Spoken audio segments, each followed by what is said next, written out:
des poètes. Depuis que je connais mieux le corps, disait Zarathustra à l'un de ses disciples, l'esprit n'est plus pour moi esprit que dans une certaine mesure. Et tout ce qui est impérissable n'est aussi que symbole. Je t'ai déjà entendu parler ainsi, répondit le disciple. Et alors, tu as ajouté, mais les poètes mentent trop. Pourquoi donc disais-tu que les poètes mentent trop?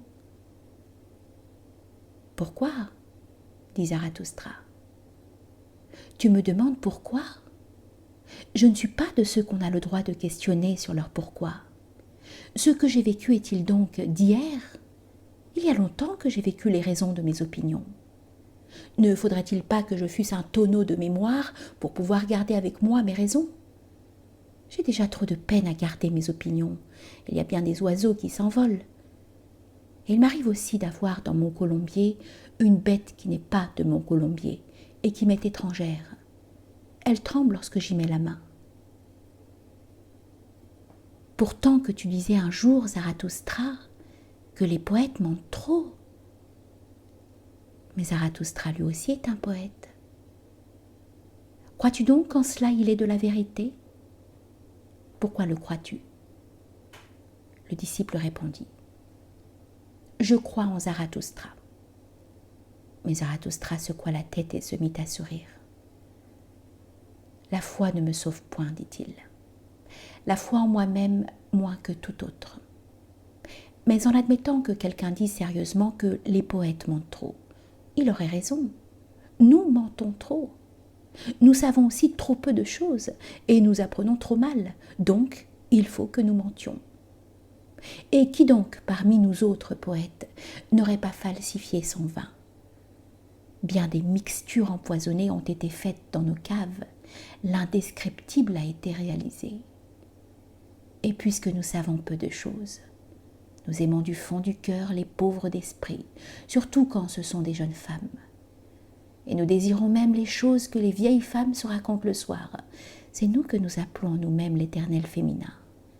C'est ce que nous appelons en nous-mêmes l'éternel féminin.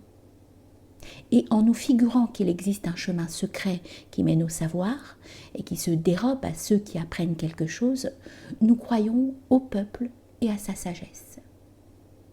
Mais les poètes croient tout ce que celui qui est étendu sur l'herbe ou sur un versant solitaire, en dressant l'oreille, apprend quelque chose de ce qui se passe entre le ciel et la terre.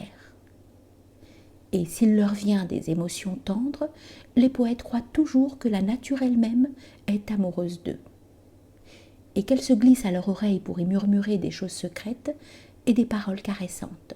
Ils s'en vantent et s'en glorifient devant tous les mortels. Hélas, il y a tant de choses entre le ciel et la terre que les poètes sont les seuls à avoir rêvé, et surtout au-dessus du ciel, car tous les dieux sont des symboles et des artifices de poètes. En vérité, nous sommes toujours attirés vers les régions supérieures, c'est-à-dire vers le pays des nuages. C'est là que nous plaçons nos ballons multicolores et nous les appelons dieux et surhommes. Car ils sont assez légers pour ce genre de siège, tous ces dieux et ces surhommes. Hélas, comme je suis fatiguée de tout ce qui est insuffisant et qui veut à toute force être événement, hélas, comme je suis fatiguée des poètes. Quand Zarathustra eut dit cela, son disciple fut irrité contre lui, mais il se tut. Et Zarathustra se tut aussi. Et ses yeux s'étaient tournés à l'intérieur, comme s'il regardait dans le lointain. Enfin, il se mit à soupirer et à prendre haleine. « Je suis d'aujourd'hui et de jadis, dit-il alors.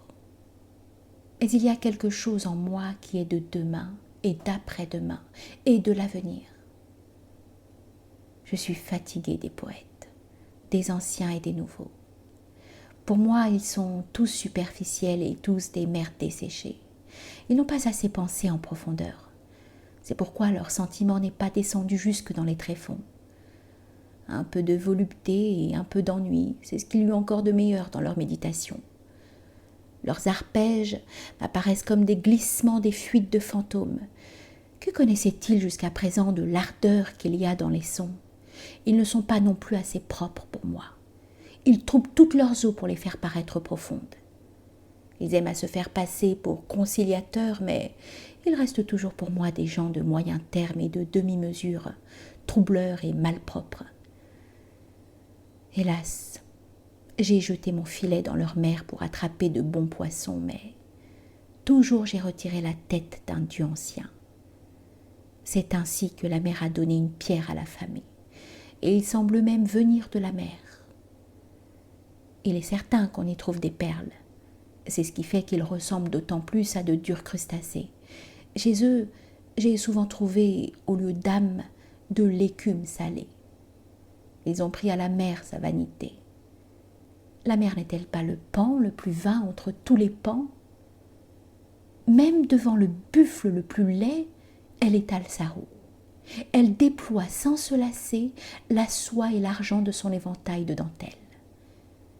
Le buffle regarde avec colère, son âme est tout près du sable, plus près encore du fourré, mais le plus près du marécage. Que lui importe la beauté et la mer et la splendeur du pan? Tel est le symbole que je dédie aux poètes. En vérité, leur esprit lui-même est le pan le plus vain entre tous les pans et une mer de vanité. L'esprit du poète veut des spectateurs, ne fût-ce que des buffles. Pourtant, je me suis fatiguée de cet esprit. Et je vois venir un temps où il sera fatigué de lui-même. J'ai déjà vu les poètes se transformer et diriger leur regard contre eux-mêmes. J'ai vu venir des expiateurs de l'esprit. C'est parmi les poètes qu'ils sont nés. Ainsi parlait Zarathustra.